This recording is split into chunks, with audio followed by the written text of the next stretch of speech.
Quilts can be so much more than bed coverings. Today's guest is helping preserve a piece of women's history while giving it a fresh, modern voice.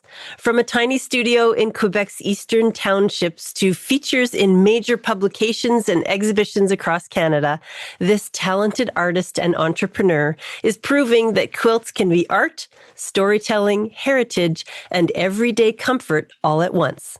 Today, I'll have a chat with Marilyn Armand of Le Point Visible.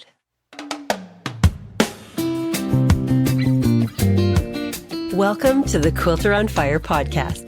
I'm Brandy Maslowski, and if there's one thing I've learned from hundreds of conversations with quilters, artists, entrepreneurs, and makers from around the world, it's this. There isn't one right way to build a creative life. Some of my guests found quilting as children, others discovered it later in life. Some are building businesses, some are winning awards, and some are simply making time to create between work, family, and everything else life throws in their way. What they all have in common is a willingness to stay curious, keep learning, and keep making. Each week, I bring you honest conversations, practical insights, inspiring stories, and the occasional lesson learned the hard way. So you can spend less time wondering what's possible and more time creating a life you love. Whether you're stitching in your studio, driving to work, walking the dog, or dreaming about your next quilt project, I'm so glad you're here. Let's light that creative fire together. My guest today is Marilyn Armand, founder and creative force behind Le Point Visible, a modern quilting studio based in Quebec's eastern townships. Raised by her grandmother and aunts, all talented seamstresses themselves, Marilyn grew up surrounded by fabric, creativity, and the tradition of making by hand. Today, she's one of the few quilters recognized as a professional artisan by the Quebec Crafts Council. And she has been thriving in business, creating contemporary quilts, wearable art, and custom textile pieces from reclaimed and sustainable materials. Her work has been featured in publications including House Beautiful, The Globe and Mail, Elle Canada, and more. Marilyn's Instagram caught my eye because she's taking an art form that has deep roots in women's history and bringing it into modern homes in a beautiful and meaningful way. So let's explore the story of Marilyn Armand. Marilyn, welcome to the show. Hi, thank you. It's so nice to have you here. My interest was sparked in a very big way by your Instagram. I scrolled and I had so much fun. So congratulations on bringing yourself to the world in such a beautiful way on Instagram. Thank you. It's so lovely. So I always like to start the podcast by welcoming you, of course, but let's take a look back at where you got started. So when do you first remember putting stitch to fabric? Oh my God, I think I was really young. I don't exactly remember the age, but I was with my grandmother and she was a seamstress, like you said already. But she was like, okay, you need to do something, because I was kind of a messy kid. I always has like too much energy. So she just put me in front of buttons and then in front of a machine and knitting also. So I just started really young with her to just create some nothing, but just to create. Just to create some free creative play, right? So we mentioned your grandmother and your aunt. So were these the people in your life that had a creative impact early on, or were there others as well? Yes, it's mostly them. But it's when I was young. But then when I grew up, I moved into the back country. And then I met another woman who's really changed my life and showed me quilting. Yeah, tell us all about her. So there's in Quebec a circle of farmers circle. I don't know if it's just women, well, mostly women, and that they will pass along their knowledge about, sewing, quilting, knitting, even food sometimes. And so I met her at this circle because I wanted to be part of it and to meet some new people that really likes fabric as much as me. And then I found France Verrier. She's a quilter and she's amazing and she knows everything. And she's mostly working, at night. And for me, that was working during the day. It was only possible to learn from another when it was night. So when we've met, she showed me everything she knew. She was really kind of not that old school, and I liked it because she was using reclaimed fabric too, upcycling all the time. So, and she was mixing material, and I liked it. So we really we spent so many hours together just for me to learn, the ABCs of the quilt. And I was like, oh my God, this is a big universe. I really want to learn everything and I want to do so many things. But she said, with the basics, you can do everything, but you need to learn the basics. So I learned how to do a rag quilt. Even I don't use it, but I can. Yeah, that sounds like very good advice. And so can you tell us, do you remember what was the very first quilt you ever made? Yes, I remember actually it was a baby quilt I did. It was really more looking traditional with half square triangles and everything. And I really liked it because it was my pattern. I was like, oh my God, I did it alone, I draw something and she helped me to figure out how to make it. And I gave it to a friend that I really love and for a little boy. And but after that, I have another first quilt, if I can say. Yeah. Because I draw something that it was really not what we're used to see in quilting.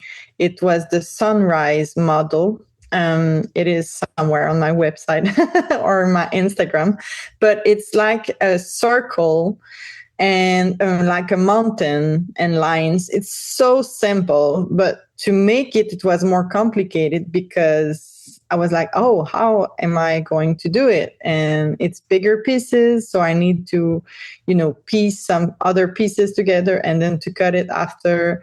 And the circle was kind of the challenge that I liked. It's difficult to do a really beautiful circle. And I was like, I want to do circle all the time. It's challenging. I like that. So I started and put it everywhere.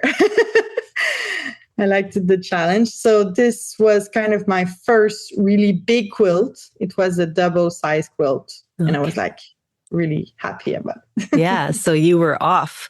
Okay. Well, give us a look at the timeline. So was there an educational or career path that led you to quilting as a business? That's funny because I went to university. I did a master in international relations. Okay. I was working on Brazil, so it has nothing to do with quilt. But it has this kind of rigorous, I can work steady. I can have a lot of concentration. I have, I think, abilities to write what I want to do and it helps me a lot with administration and everything. And also I worked for businesses to help them with accounting. So I had a little formation in that, but I was really working for a lot of different businesses. And it helps me a lot with mine actually already. But at that moment, it was, I never stopped sewing. I never stopped making things DIY. And I was really obsessed actually to do things on my own. And I always wanted to learn something new. So when I found quilting, I was like, oh, another thing. That's nice. Something that I don't know. I want to try. And, but it's just the first time I was not having this moment. I was kind of, I was not bored. I never got bored with quilt. That is, I think, amazing because I get bored kind of easily. But this is amazing quilting. It's amazing. So quilting really filled that need for you then. Yes. Yeah. Okay. So was there a moment along that path where you kind of realized, okay, I have this university degree, but I think I'm going to do quilting for a living? Yes. There's this moment when you don't really realize what you're going to do. But yeah, I was kind of in a moment of my life that I didn't want to do more of accounting and things like that. I needed, it was not just I needed to do something more like manual for my brain, for everything. And I wanted to do something that is, aligned with my values. I went to school in politics and international relations because I have big values and principles that I want to, explore more in my life. And when I started quilting, I was like, oh, this is exactly the way I want to express, but in a with a medium that can talk, Mm-hmm. So it's like a feminine medium that was really, more into the houses before, and I want to put it like more forward. I want to put it like more in the life of everyone, like publicly. Yeah. That was, in the past more for men. The public was men and private was women. And I want to change that. I want to, show that a textile artist can be out there, Yeah. can be out there and live out of it. I want also to talk about, consciousness about, the environment and how we can use traditional know-how to reclaim fabric and to think outside the box and to make things that gonna stay forever. Yeah, I hope I answer your question though. Yes. That's a great answer. And there's so many wonderful reasons to start a business. So it's what I'm hearing is that you found a visual medium that you were really drawn to, an incredible mentor that lifted you up and taught you everything she knew. And you were able to create this art to put out to the world to share your voice on the important things that you believe in. Wow, you're really good to do some research. I'm listening. This is such a wonderful story. So did you ever expect that this would become your career? No, not exactly, but I wanted to do that all the time. So it was not like an option. Like I wanted to start a business. I knew that I won't be quilting all the time because business is not always like that.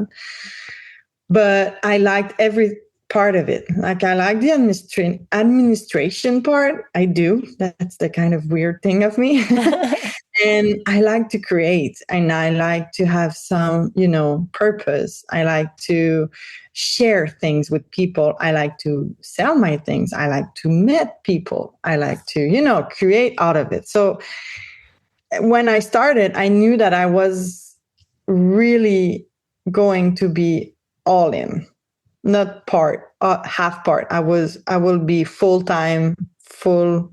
My energy will be full on it. Mm-hmm. Sounds like a great way to do it. And I think you've come a long way as well. So let's take a moment out of the story for a second. And where do you live in the world, and who do you surround yourself with every day? Okay. So I'm in Stanbridge East. Actually, my atelier, workshop, boutique is in Stanbridge East. That is part of the Eastern Townships in Quebec. So 1 hour from, Vermont. And my home is like 10 minutes away in Dunham. So it's really, really, really close. I'm surrounded by a river, the Pike River. I do have also mountains like Sutton, Bromont, and there's a lot of valley. It's a winery, space. There's a lot of apples, grapes, fruits, everything. And it's really beautiful. So green, so much flowers. And that's where I am based. That sounds lovely. And who do you surround yourself with every day? Oh, in my boutique, I'm kind of alone during the week, but I do have a helper like on the weekend, Tanya, that she works for me for the boutique. I have in my life a lot of my boyfriend and my little girl, Laurel. I have friends that always passing by to the boutique and say hello and sometimes helps me ironing things. I'm surrounded by a lot of people, actually. Always someone is come. Even if I'm like alone in here, I don't think I'm always alone. I'm more with someone than alone, finally. Well, that's good. Okay, let's get into the work of things. So I want to go back to your design. Okay, so when inspiration strikes, what does your process look like? Is it pencil to paper? Is it very digital? Do you just put your hands on the fabric? How do you work? Initially, I was drawing things with a pencil, but then I bought an iPad and it changed my life. Okay. So much easier. So I draw on my tablet a lot, but I also take time to do some painting, drawing, and everything like on paper and other mediums. But when I work, like for example, a custom order, I will take my iPad. I will work from photos. I will actually, after that, find kind of a color palette that I'm really drawn to. And I will look into my fabric. So the color palette can change because I don't have every colors, but I do have a lot of fabrics though. So I identify which fabric I want to work with. When it's a custom order, it's different because I have a back and forth system to show. Well, sometimes it's a Zoom meeting to show them the fabric that I do have and talk about them. Because sometimes I can use wool, linen, cotton, silk. I have raw silk too, so it depends. And then I use my fabric to have a big picture, but I don't cut it already. And then, depending of what I'm doing, I will use my projector with my iPad to project what I want to do on my cutting table. Yeah. I love how brave you are with private commissions because, I think some artists shy away from that or they feel like it takes them away from their own creativity, but you've embraced it and you're doing very well with that. Thank you. I remember initially I did a really big show at the Salon des Métiers d'Art in Montreal. It was 17 days and a really, really big show, And I just opted in for that show, but without anything made. Wow. And yeah, I think I'm kind of some people will say stupid. Others would say brave. yeah, brave. I would say brave. But I was kind of, delusional. I don't know delusional. Yeah, that is a good one. I mean, I don't think that's true, though. I think it talks to the faith you have in yourself. Yeah, maybe. So I did a lot of sewing that month just before the show to create some inventory. And I was looking at my inventory at the end and I was like, oh, it's not enough.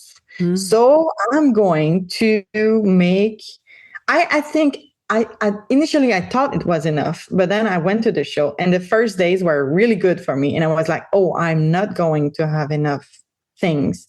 So I did this little catalog of photos of some design I did. And I said, you can order them with your fabrics with no more amounts. Like it will be the same. I was starting like that because I just didn't have time to produce more. Yeah. So I at the end of this show, I went with a little calendar of like productions, and then boom, pandemic.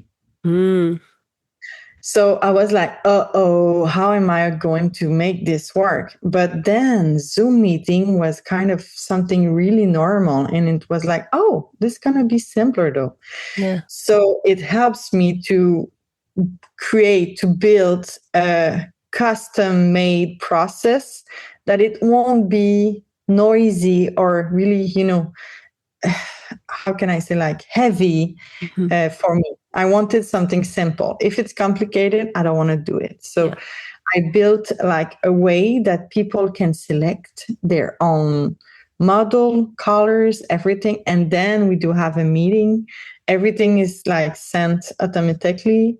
So I don't have to, think about it too much. And so the custom made begins to be part of my proposition.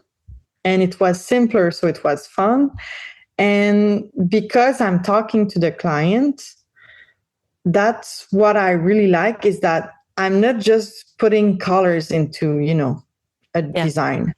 I'm talking to them. What is important for you? Why do you want to choose this color? Why do you want to choose this fabric? Do you have, I don't know, fabrics in of your own that matters for you? Do you have a story? Do you have something that you really like? Do you have kids? So I talk to them. I introduce myself in their worlds, and I take some elements out of it, and then I create something. Sometimes it's just my design with colors, but for them, it's the colors that was, the best friend was wearing at the wedding or anything, like something. It's just elements that mean something for them introduced in the quilt. So for me, it makes more sense, and it's more fun too. Yeah, well, so it sounds like over the pandemic, you created an SOP for yourself, which what we would say is standard operating procedure. But you created it in a way that brings in all the elements that are most meaningful and allow those people to connect with your work, right? Yes. Yeah, and to connect. I connect with them too. Yeah, that is so good. Okay, so what parts of your quilting or your business are keeping you the busiest right now? Production. Yes. Yeah. Okay. So I'm going to give a little outline here of the website. So it's Le Point Visible, which is LePointVisible.com. So if you go there, if you're listening right now to this podcast and you go there, you'll find a shop with blankets and coats and accessories and a tab where you can order custom made coats and quilts and a beautiful gallery. Everything is laid out as it looks in the home. And there's so many things to look at. I would love to have so many of those in my own house. But I think I would describe the gallery as just, comfort, really. So go there and check it out. If you're listening right now, I really encourage you to take a look at the website. So tell me, Marylin, why the business name? Why Le Point Visible? Oh, this is a friend who helped me with this. I was trying to find a name that connects, my purpose and to, how do you call it in English? It's like a play of word. Yeah. French? Play on words. Yeah. Okay. So the point visible, it's le point visible. It's like in sewing, we know the invisible point. But for me, women and invisibility is not something that I want to be showing. So I want the inverse. So I was like the visible point. And also the top stitching that is, that makes a quilt different than just a blanket. Yeah. It's the top stitch, and that's the stitch, so the point that we see visible. So it's kind of a play on word on that. Yeah. Well, I just love it because there's that, in a world we live in, there is invisible work that is often done by women, even in the home, even to this day. And so Le Point Visible is just such a great play on words. And it's really meaningful because you are bringing something that is traditionally woman's work to the forefront in such a beautiful way. So I love that. Okay, so I also want to mention your Instagram, which I mentioned earlier in the podcast. But if you go to Le Point Visible on Instagram, you will see rugs and art and quilts and pottery. There's so many household treasures on there. It's just you have to grab a cup of tea and a quilt and just take some time to scroll because it's really beautiful visually. So I encourage you to go check that out as well. Let's talk about a couple of private commission quilts. So I saw one in your Instagram feed that was for Doug and Lori as a tribute to their grandmother, Sadie Jane. So tell me about that project. Oh, that's funny because Douglas was there's a art residency in the next village, and he was part of it. He's a really amazing artist. So he came to my shop just to visit, and he saw a quilt of a little Margot. So it was for another commission on the wall. So I was showcasing them, the quilt, and he saw it and he said, "Oh my God, I love this!" So he brought her girlfriend and Laurie. So and they like, "Oh, I want to do something like that." So they chose a color palette for their home, and we talk about because Sadie Jane was the grandmother of Laurie, and she has a style of quilting, and she wanted to, to honor that, but with the modern way of me doing it. So it was kind of, inspiration from the old quilts of Sadie Jane's, and also, the love for the arts for the two lovebirds. Yeah. So yeah, it was a custom quilt, but it was kind of a process. It was really fun. It's all improv. So they select, colors and like, okay, this is going to be more, and this one maybe a little less, and this one just a splash. And then we just like managed to do that, but it's all improvised when I'm piecing it. Yeah, I love it. And when I was scrolling through your Instagram, I also saw I saw coats and things like the Stanbridge coat. So tell me about that story. Well, Stanbridge coat is a coat that we design here in Stanbridge and Bedford, actually, before I was in Bedford too. With my employee, Sophie, we worked hard on this one because I really wanted a quilt coat, but I was kind of, picky on some details. Yeah. And so she did some, fashion school.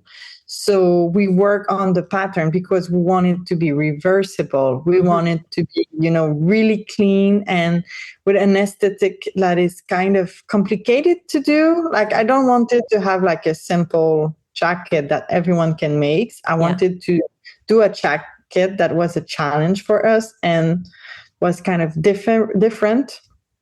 So yeah, we had a lot of fun, but it took us at least a year to just get it out. Yeah. Well, the things I love about it are the collar. I mean, it looks really soft and comfortable. It's not, a binding that's going to rub on your neck. And it's just a really nice style, right? You could literally take any quilt or quilt pattern or design and use it as the base of your jacket.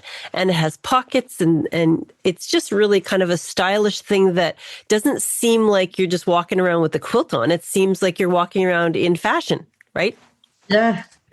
I love that. Okay, so another thing you talked to me about earlier when we had another conversation, that you do exhibitions every 2 months, mostly in Toronto, but also in Chicago and Montreal. So tell me a little bit about your exhibitions. Yeah, I do a lot of exhibition. I don't know how long I'm going to do that because it takes a lot of energy, but I really like them. Yeah. So I have the One of a Kind show in Toronto first, and it's the end of March. I do also the Renegade show. It's a craft show in Chicago. This is in May. I have also an art show in Toronto. That is the Toronto Outdoor Art Fair. That is less for the craft, but more for the art, textile art. Mm-hmm. That's where I met James. We're going to talk about it later. Yeah. I have another show that I would try this year. Is the Cabbage Town in Toronto too. And I have the Salon des Métiers d'Art in Montreal that I often do. Yeah. So when you're doing these shows and exhibitions, are you doing small pieces of quilt? Are they full-size quilts? Are they jackets and everything? Like, what are you putting on display? Depending of the shows. For example, the One of a Kind show, I bring everything. I have a big boot, 10 by 10, And I have like all my jackets in all sizes. I have wall art pieces. I have quilts, accessories quilted, and like pouches and cushions and everything. I bring everything. Mm-hmm. But for example, in the Toronto Outdoor, I bring more like wall art pieces. I have always my jackets and some quilts, but it's really mostly onto the wall art pieces. So it depends. Yeah. So really the goal is to sell the things you've already made, but also get private commissions as well. Yes, I take a lot of commissions there. I have like my calendar of production that I want to fill. And so I take like deposit for project that will happen later. Yeah. And there's one little photo I saw on your website. It was a team photo of the people who help you the most, but there was there was a baby to be mentioned in that photo. So is that Laurel? Laurel's here now? Is that a while ago? Yeah, Laurel is here now.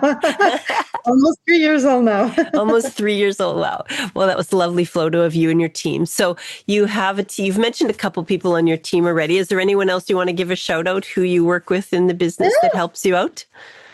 Yeah, there's a lot of people working around or with me, but I do have Sophie that she's working since 4 years with me, and she's working remotely because she moved in a village like Saint Georges de Windsor. That's why my second jacket is called Windsor, because the pattern she made it there. Ding, Okay. ding. And we have also Natalie. Natalie, she's a seamstress, really, really good one. And she's helping me with production. And I have a lot of other people like Remy and other that helps me with kind of a project that we collaborate together. We just did like with Remy, he's a upholsterer. Upholsterer, yeah, that's a tough one to say in English or French. Thank you. An upholsterer. So he's doing that. Yeah. And we just did like in a bar, you know, the la banquette, so the chair, not the chair, like the stools. The stools. Or the bench. No, that's not the stools, a like bench. The bench, okay, he did a big bench in quilting, but he did, you know, so we collaborate on it. It was really fun. Oh, really fun. Okay, that sounds great. So in your business, what does community mean to you, and how do you try to incorporate that into your business? Well, community is actually, I think, is the core. I would not have been able to do all the things I did without the help I had. So it can be my boyfriend, my parents, my friends, I had an associate at one point. I had like people working with me. I have other artisans. We help each other's. I have clients. I have, that people that giving me, like, for example, the fabric or, the thread, or it's the people who are printing the things that I made. We are a community in that way. We help each other all the time. Mm-hmm. Even here, we did like a small initiative. It's called Les Cantons à Contre-Courant. You can go see it online. But it's like we're 8 businesses in the same area, and it can be a winery one, a restaurant, a coffee shop, or, and we help each other to bring the clients to every spot, because we're kind of the same kind of, business model, small, human. So this is really important for me to, to collaborate with people around me. And that's, for me, it's community. Yeah. So I love to talk about quotes on the website, and I always ask my guest for a quote, and you gave me 2. So let's talk about them. The first one is, Le point visible is like a story to share and a quilt to remember. What does that mean to you? Well, I wanted to do, this really short sentence, that's punchline, and it was difficult to find. But at some point I found this one, because for me, it's more about the story it can be the story I create. It can be a story I found somewhere and then I create, or it can be the the story I co-create with the client. Mhm. So it's always about a story and that we want to share. But the quilt is the object to make us remember the story. So for me, it's kind of important. Yeah, and that kind of leads us right into the second quote. Everything has a story, but human is the centerpiece. The quilt is nostalgia. So what does that mean to you?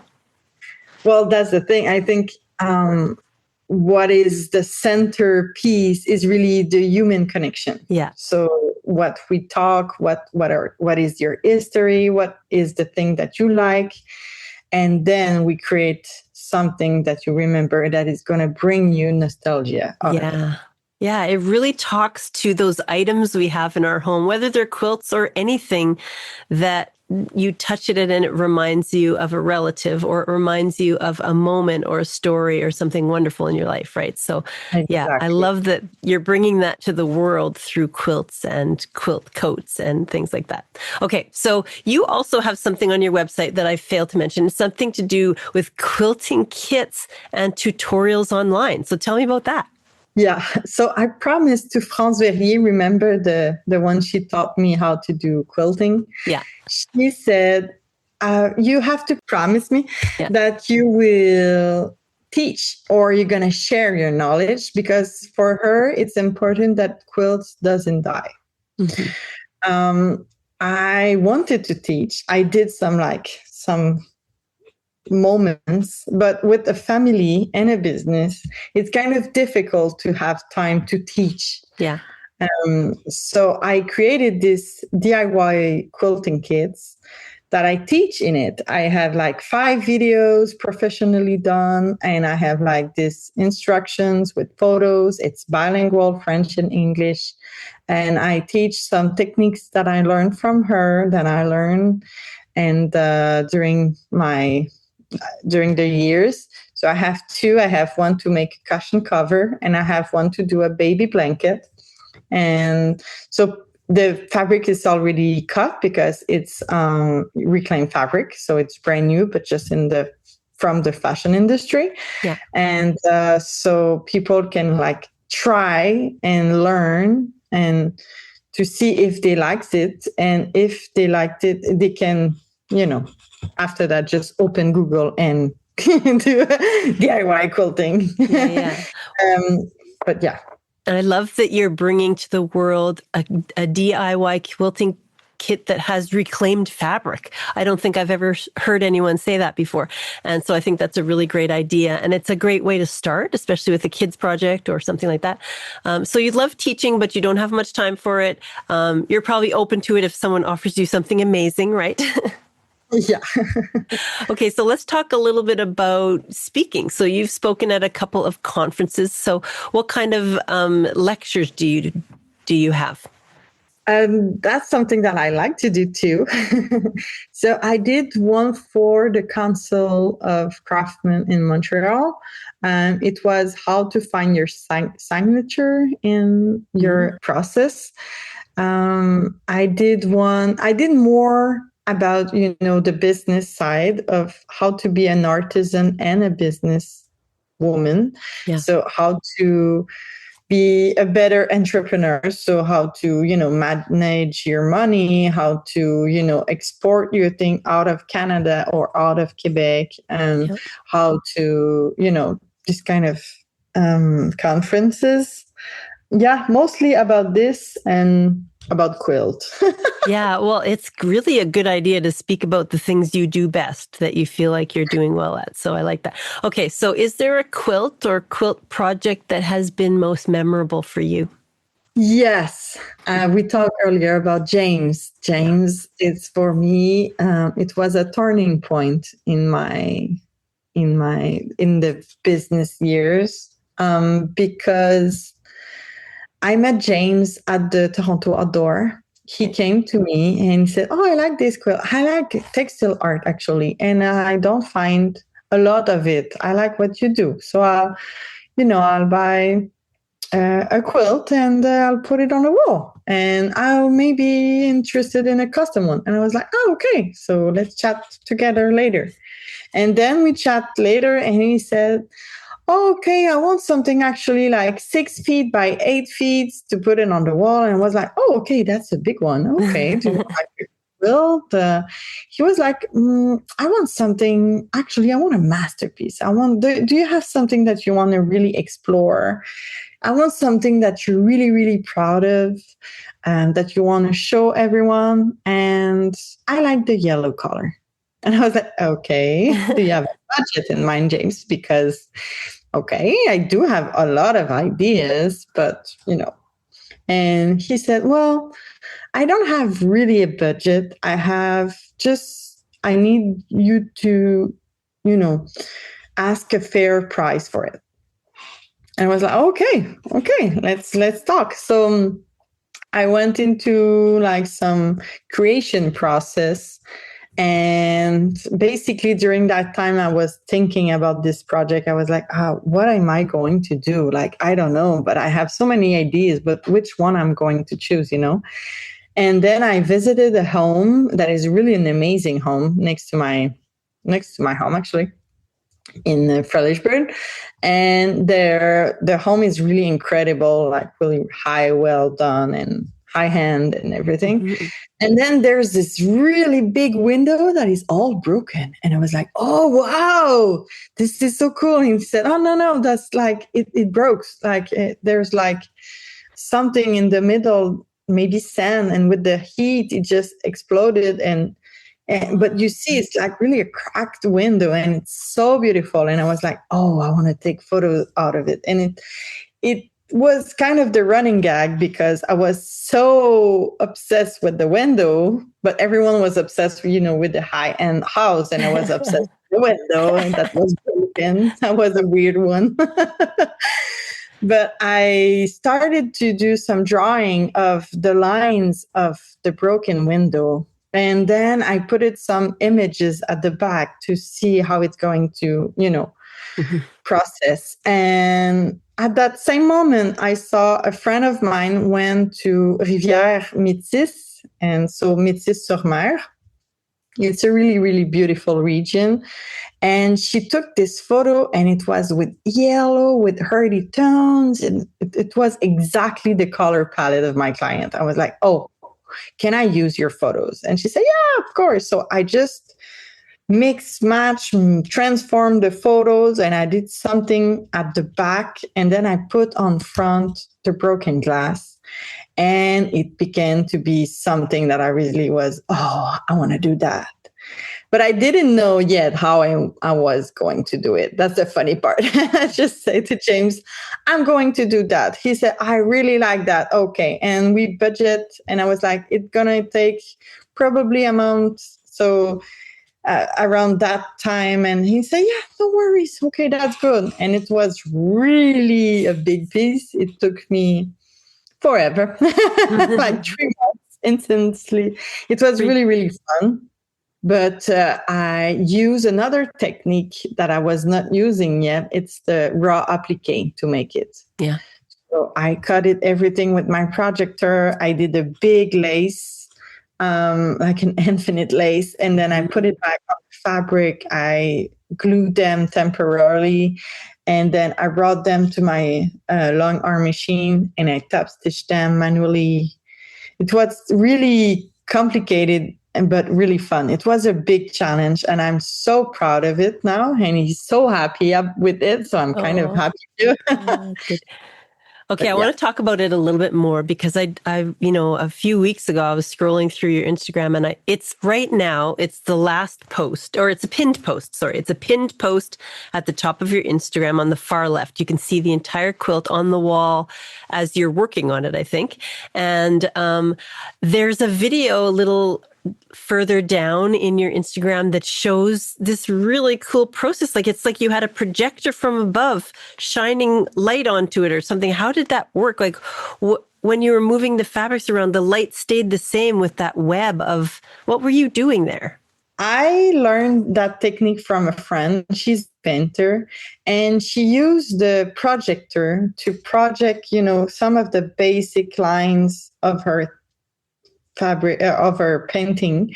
Yeah. And so I used the same. I put my projector on the ceiling, and I project my design, so my drawing, and I put it in layers. So I have the layers of the blues, layers of the lace, layers of the green, and everything. Mm-hmm.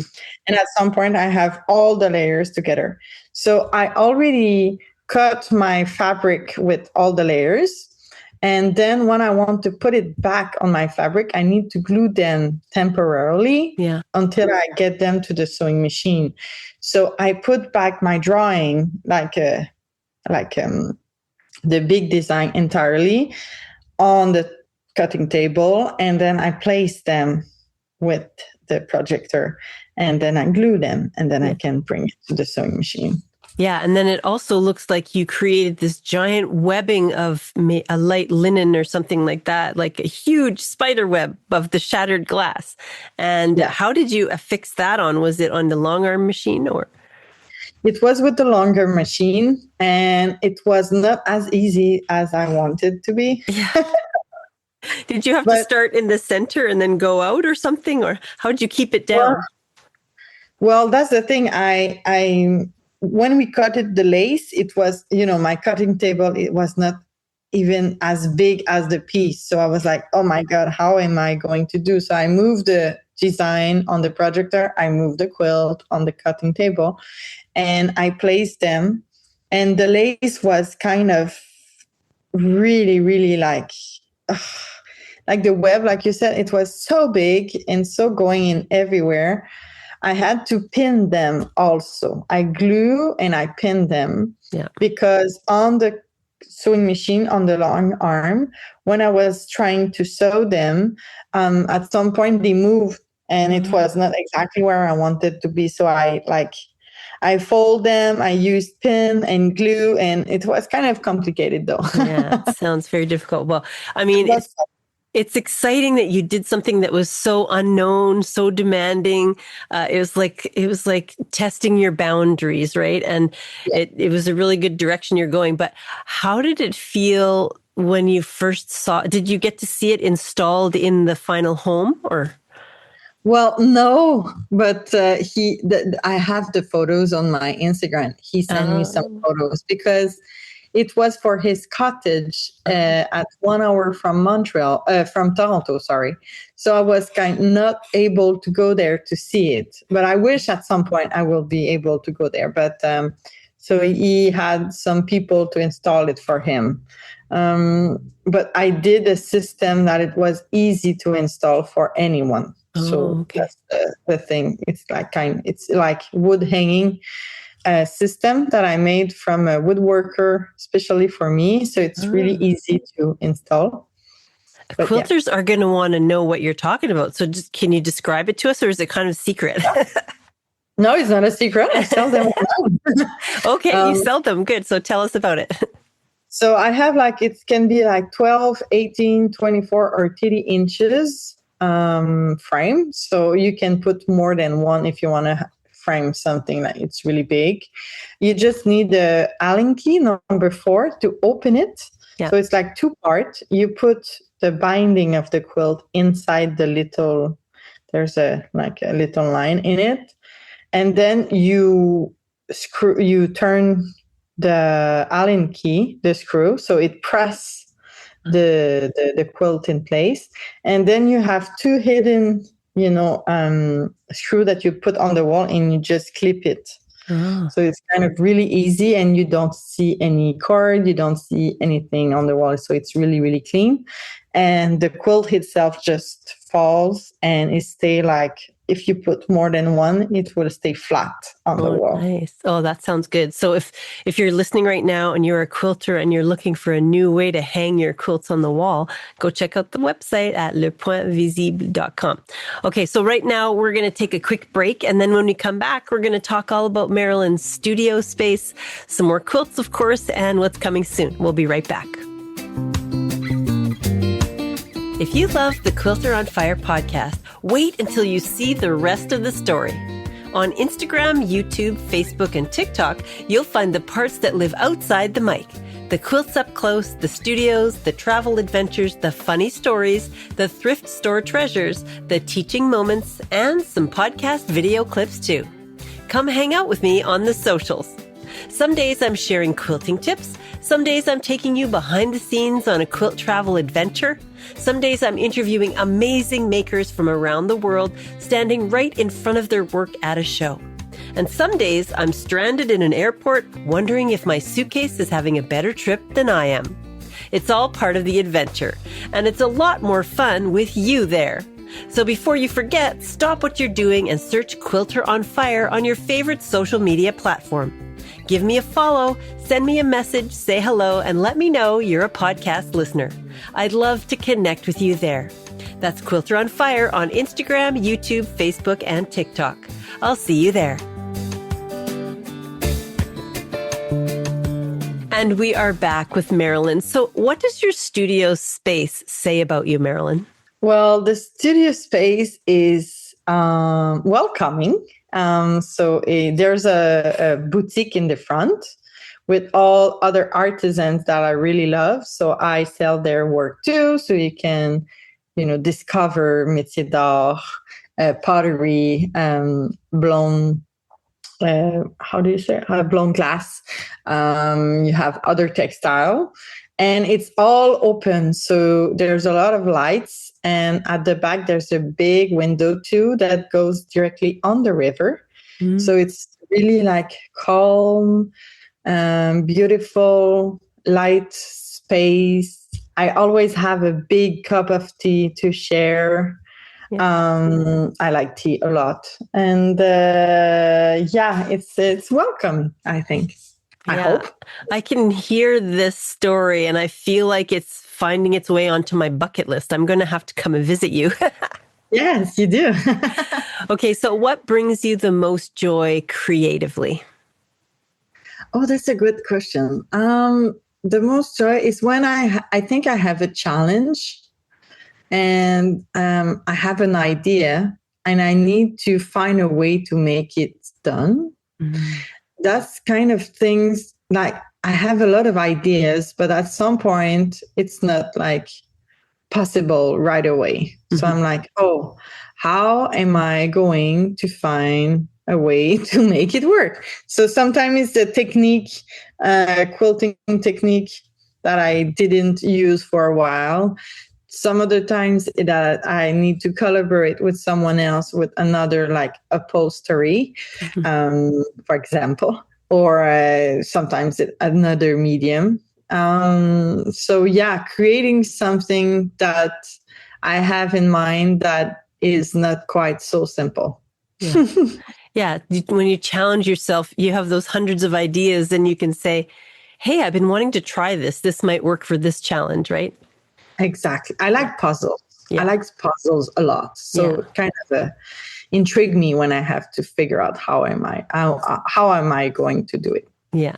What's the best thing you do to care for yourself? I don't care enough. Never. I think it's going to take some time with my family, with my daughter, and to see some friends and to visit other artists and to take some moment to, do something else. Like I did some pottery class and I was like really enjoying doing something else. Yeah. Yeah. Yeah. Just take a step away from the business and do something that's creative, or with family, right? Okay. Exactly. So let's talk a little bit about the quilts, the projects, collaborations. So let's start with the story you mentioned to me before we recorded this podcast about memory quilts. So tell me about that. Yeah, so I like to do some memory quilts for people. Like I said, I like to meet people and introduce myself in their worlds and, to get to know them better. And I got, for example, I have a client. She wanted to have some like mural and pojaki technique. And I was like, okay, but do you have, fabric, something that is important? And she said, I don't know. I will ask my mother. And her mother was like, oh my God, I have so many heirlooms fabrics. Please do something with it, Marylin. I want to do something. So she found like the wedding dress of the great grandmother. And she found some, tissues and fabrics for the heirloom of the heirloom of the family. Yeah. And so finally, the mother want one, the aunt want one, the other daughter want one. So I did 4 because everyone wanted a piece of it. So I cut it into the wedding dress and in everything. It was really fun. It was really transparent and like silk and crazy fabric of that time, and with all, the effect of the, time on it also. And I did some wall art pieces for them. That was fun, really fun. Yeah. That's So that was 4 murals in the pojagi technique. Exactly. Yeah. I did another one. Can I tell? Yeah, tell us. I did another one. It was for a client. She just collect all the clothing from her daughter since 5 years. Actually, she talked to me when the little girl had 3 years, and she was like, I don't have enough, so I will come back to you. And then when she almost turned 5, she said, okay, I have enough. I will send them to you. So she sent all the clothing to me. I had to choose because there was some knitting in this. And I was not able with my long arm machine to use them really, but I use all the weaved one, and I create a color palette out of it also with my fabrics. And I did an improv piecing. So it's all like squares and half squares and half circle. And so there's like a lot of elements. And it was kind of challenge because the fabric of the little girl was so much pattern, so much colors. I didn't want it to be like, a pizza quilt. Yeah. So I tried to reduce the sounds of all the patterns with solid colors and to, put some equilibre, some, balance in it. Yeah. And it was quite a challenge. And then I did a twin size quilt, and the mother was going to give it to her little girl of 5 years for her birthday. So it was kind of a quilt that she will last forever for her. Oh, yeah. How sweet. Okay, well, let's talk about the Dunham Brewery exhibition. What did you make for that? Oh, that's fun. That's another project I said yes before I knew how I was going to do. It's kind of my thing, I think. So the Dunham Brewery is in my village, and it's a friend of mine who was, running the artist exhibition. And he said, oh, with your quilt, I want to do an exhibition. And I was like, oh, yeah. Okay, in a month. Yeah, no worries. So I was kind of, what am I going to do? And I was actually on Pinterest at that moment. I have always some obsessions. Sometimes it's to learn how to speak Japanese, and some other time it's like at that moment it was architectural photos. But, minimal architectural photos. And I was just looking into them. I was like, oh, that's so cool. That's so cool. And then Pinterest was kind of drawn to just give me that. And I had a big inventory of architectural photos. And I wanted to transform them into quilt. But I was like, oh, these are not my photos, though. So I sent emails to all the photographs. And I found like one in Italia, two in Italia, one in Germany, one in France, one in the US. So I got everywhere. And they sent me a message back and they said, of course you can use it. And I was like, oh my God, that's so great. You're so sweet. Thank you. So I used all these photos and I transformed them into wall art piece. But it was also, how do you say? It's like a crib size quilt too. Okay. Yeah. So I did an exhibition and I put the photos of the original and the names of the photograph and everything and the quilt that I did out of it. So I did so it was an exhibition. It started my practice, actually. I really liked it.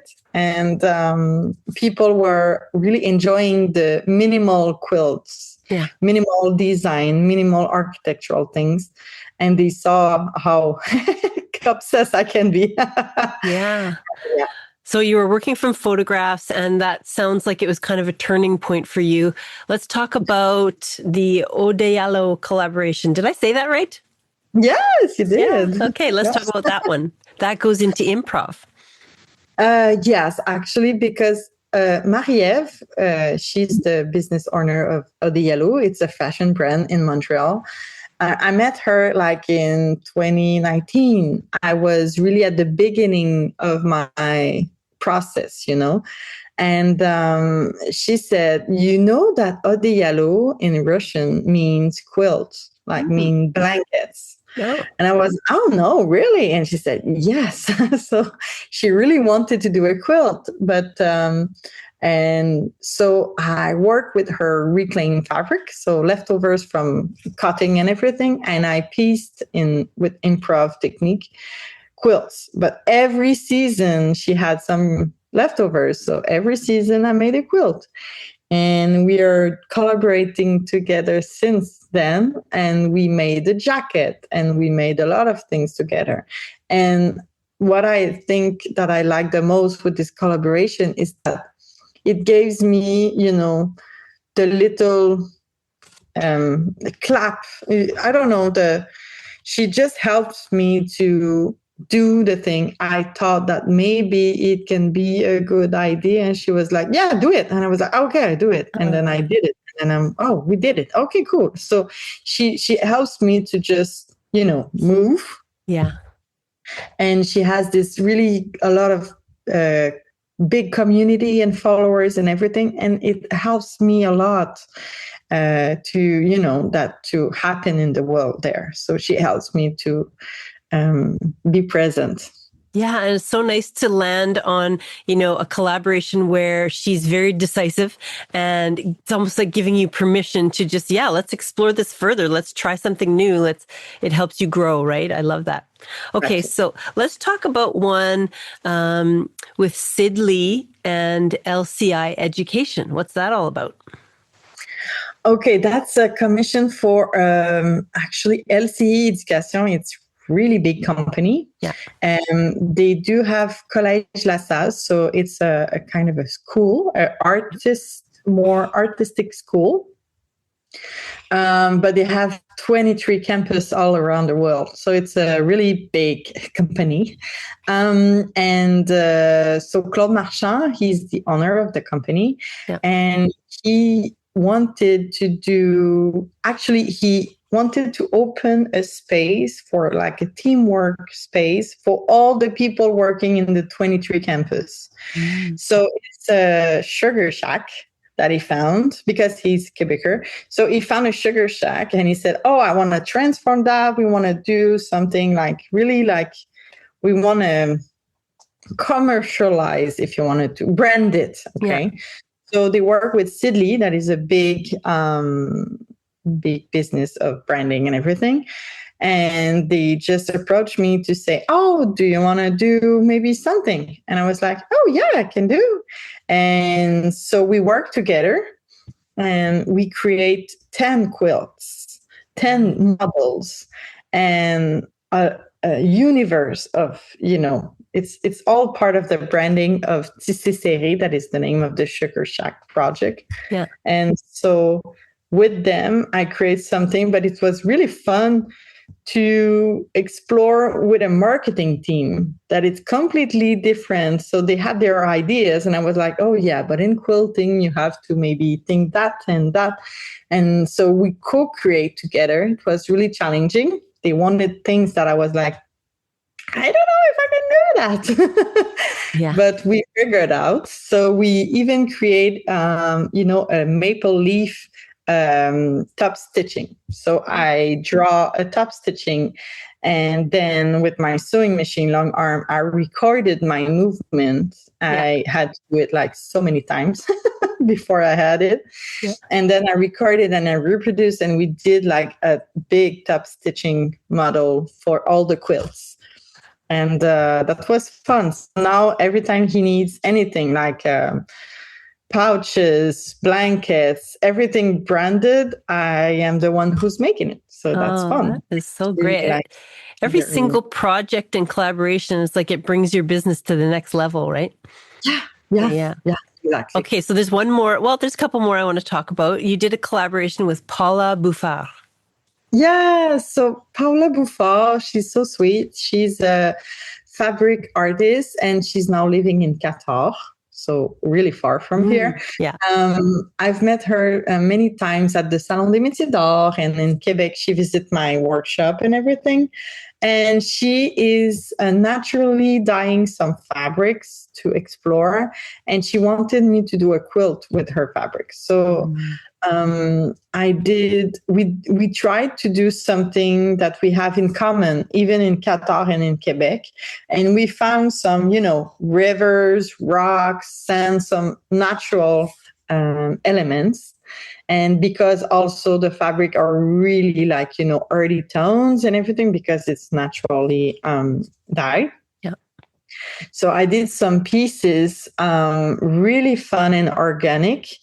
It was with improv technique, and I tough stitched them manually, improvised on the piece, but with also organic inspiration like rocks and everything and sands.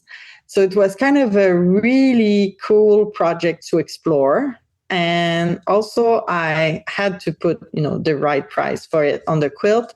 And it was giving me, a place to put a quilt at like $2,300. Like people were like, oh, okay, that's a piece of art. We understand why and blah, blah, blah. And it was no discussion about the price. And it gives me like an entrance into the art world more. So it was really a fun collaboration. And she came to my home, Paula, and she did she teach us how to dye a fabric out of plants, and she took a plants that we have in my fields. Wow. La verge d'or. I don't know what it is in English, but it's like the yellow one, and it's everywhere. Yeah. And so with all my team, she showed us, and we dyed a fabric and we incorporate it into the quilt. So it was really fun process. Oh, that's so cool. Yeah. Okay, so there's a couple more I want to talk about. A quilt mural called Parcelle. Tell me about that one.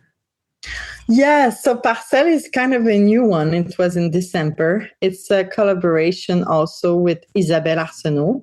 She's a drawer, illustrator in Quebec. She's kind of really famous. I was really amazed to be to do something with her.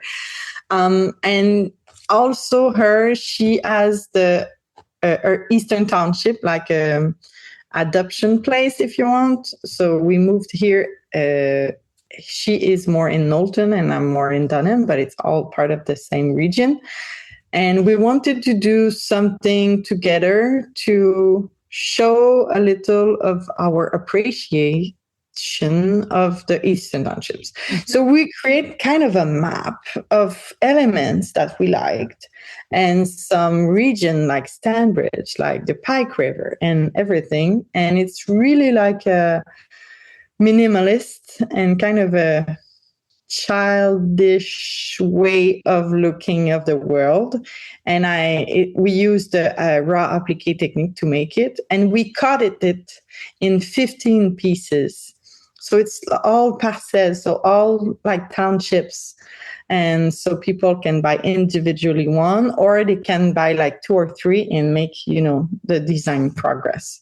Yeah, so great. And it's all depicted on your Instagram feed. So I caught my eye, first of all, when you were kneeling down. I think it might have been you. I'm not sure, but someone is kneeling down below it. And it's me. Yeah, that's you. And it's the whole piece before you cut it apart. And then later on, or a little earlier, I was like, wait a minute. I think I see this all cut into pieces. So it was really cool to see it kind of as individual, like a mural where it's all put together, but people can buy those individual pieces. That was really cool. Okay, and there's one more I want to talk about that was inspired by mushroom gills, sand dunes, wood grain, and coral textures. Tell me about that one. So this one is called Silice. Silice was kind of also a project that I didn't know how I was going to do. But I was like, I can do it. I know.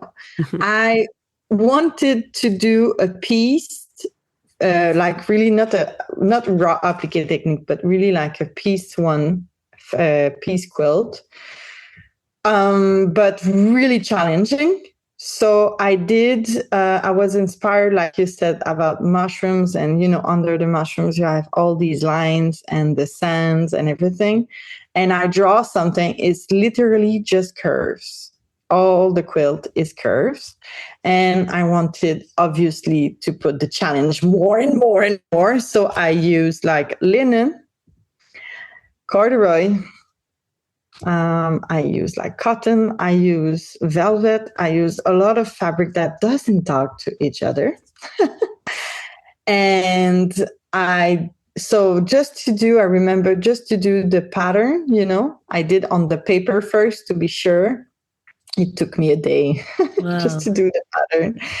And then, to cut, it took me like forever, and to piece forever too, because, it curves and everything. And when I pieced it, I wanted to top stitch it, and obviously want to put the challenge more. So I wanted to piece it, to quilt it, but manually. But there's a specific, like you can, on the long arm, you can do like every ways, but there's a little an angle that your machine doesn't like. Okay.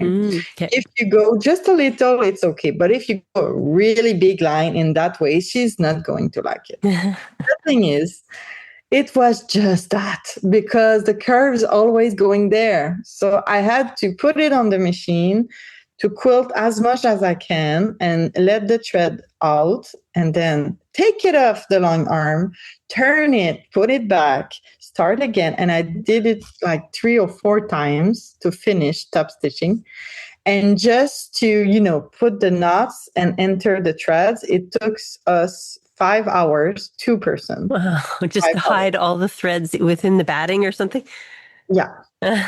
Use a little knot and hide the thread. So it's kind of a piece that took me forever. Yeah. It was really a challenge. But at the end, when you see it, it looked like something simple. You don't recognize that it was so complicated. But for quilters, when they see my piece, they're like, how did you do it? So that's the funny part. It was more a challenge for me. Yeah, I love that. Okay, and scrolling through your Instagram, I just had so much joy.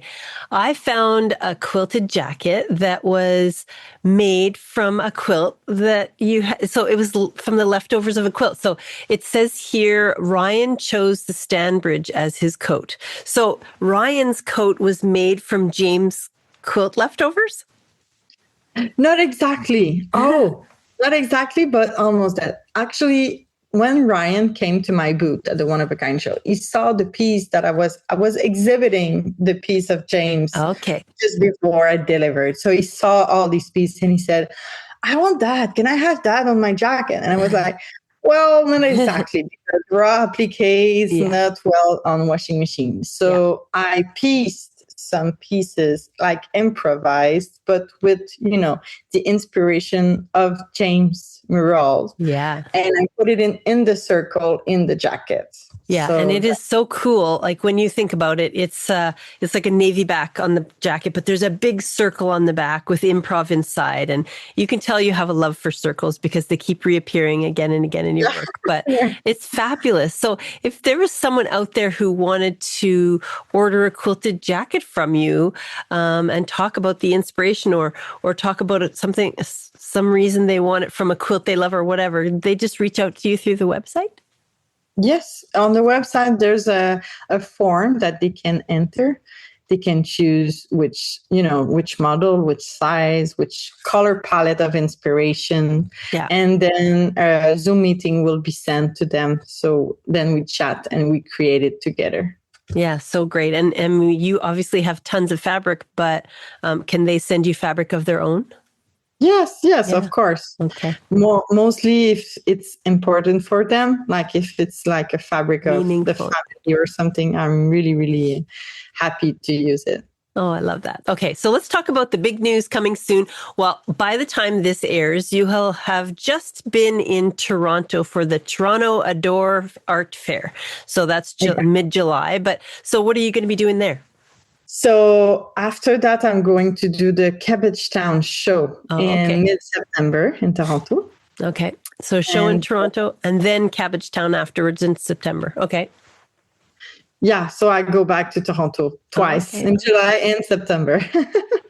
Fun. And so that's the same kind of shows you've been talking about. But if you're listening right now, this is where you can see Marilyn in person if you're in the Toronto area. That's a great place to find her.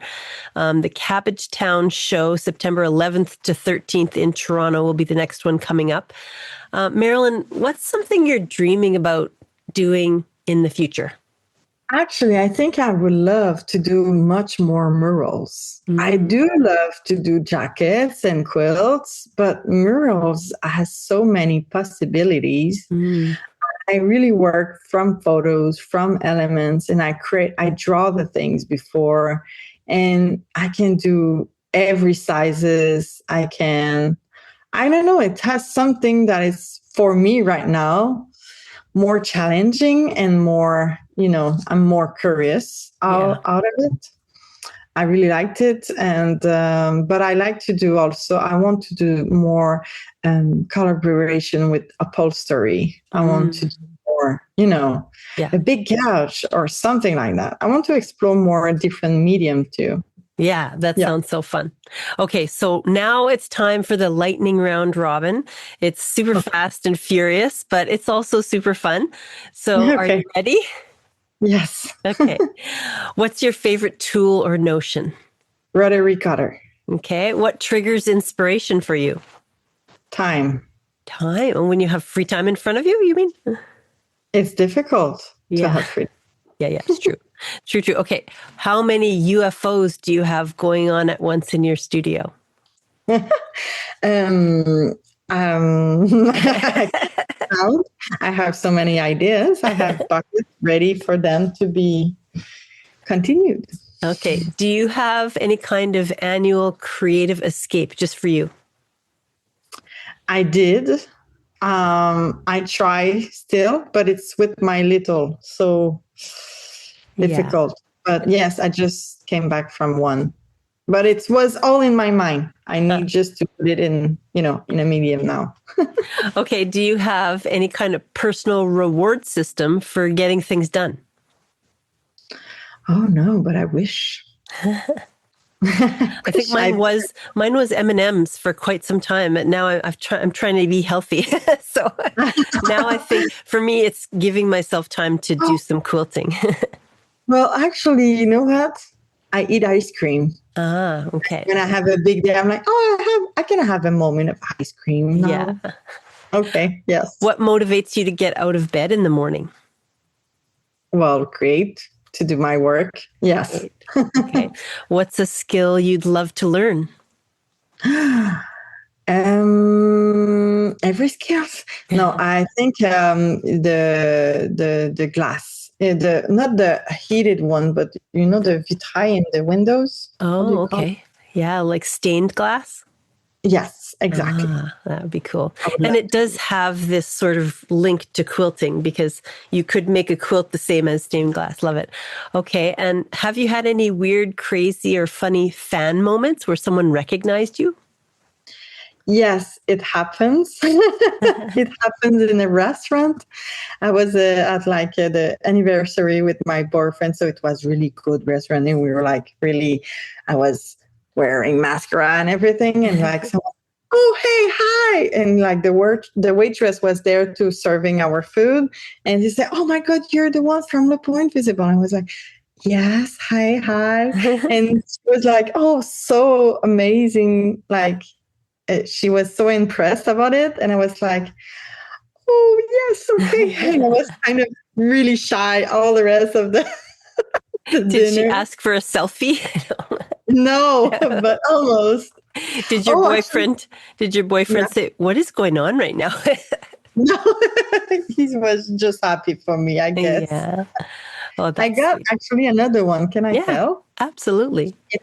I did like an open space sale, and there was this little kid. She was about 9 years old, and she came and she was so fan of Le Point Visible. I was like, oh my God. And her mother was like, she did the drawing for you. And on the drawing, it was all my quilts. It was so cute. I still have the drawing here. Oh. I was really, really, really amazed how like cute it was. It was really, I don't know. I liked it so much. Oh, and you're inspiring a new generation, right? Maybe. Yeah. I hope so. Okay. Has there been a mentor who's really influenced you along the way? Yes, a lot. So I do have France Verrier in quilting, of course. I do have Martine and Mathieu, who are mentor, but for the business side. Mm-hmm. So I always reach out to them when I have like difficulties, challenge and everything. And they are the world for me. And yeah. Do you have any favorite collections of any kind in your home? Of made by hand product. That's a good thing. Yeah. Everything that I do sell, I do have them in my home. Oh, it must be so hard to have this beautiful shop and not want to take everything home. That's why I do have a lot of things now. Okay, what is your proudest accomplishment? I think 8 years of quilting as a business. I think for me, as a woman, as a mother, as a textile artist, I think it's kind of difficult to just be out there with this kind of company. And I'm really proud of it. And yeah, that's something you really should be proud of. Okay. So do you have any furry friends in your world? Yes, I have 3 cats at home. Yeah. And what are their names? So it's a funny name. Titi, Bibi, and Sardine. Oh, those are cute names. My mother-in-law used to have 2 cats, and she named them Chichi and Cha-Cha. Very easy to remember. But those are cute names. Well, thank you, Marilyn, for braving the lightning round robin. That was very fun. So I've mentioned your website, lepointvisible.com, where we can go to find all the things we've talked about today. But where's the best place for us to connect with you on social media? Oh, social media is Instagram. I do have Facebook too.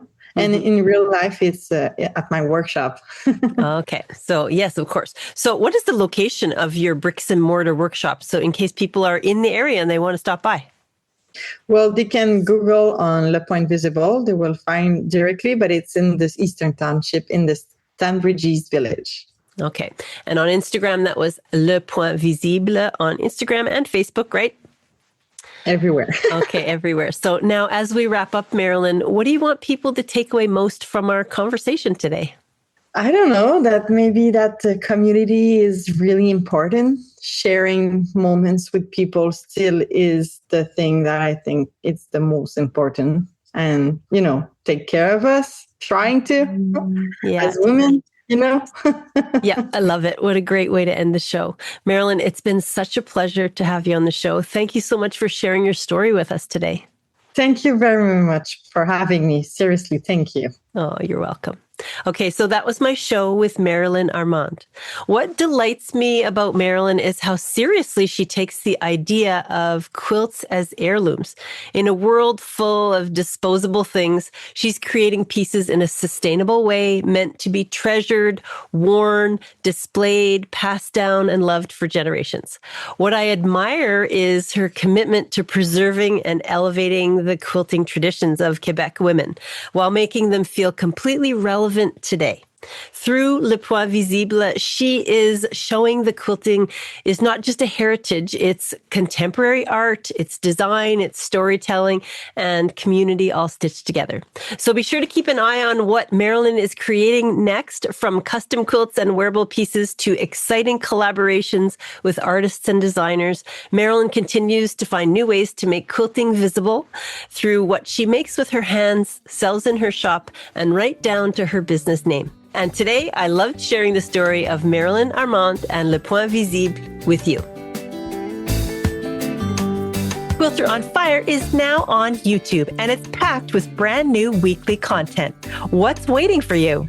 Fun and easy tutorials to follow, exciting unboxings, exclusive interviews with top quilters and artists at the biggest quilt shows like Houston and QuiltCon. If you love Quilter on Fire on the podcast, you're going to be blown away by our YouTube channel.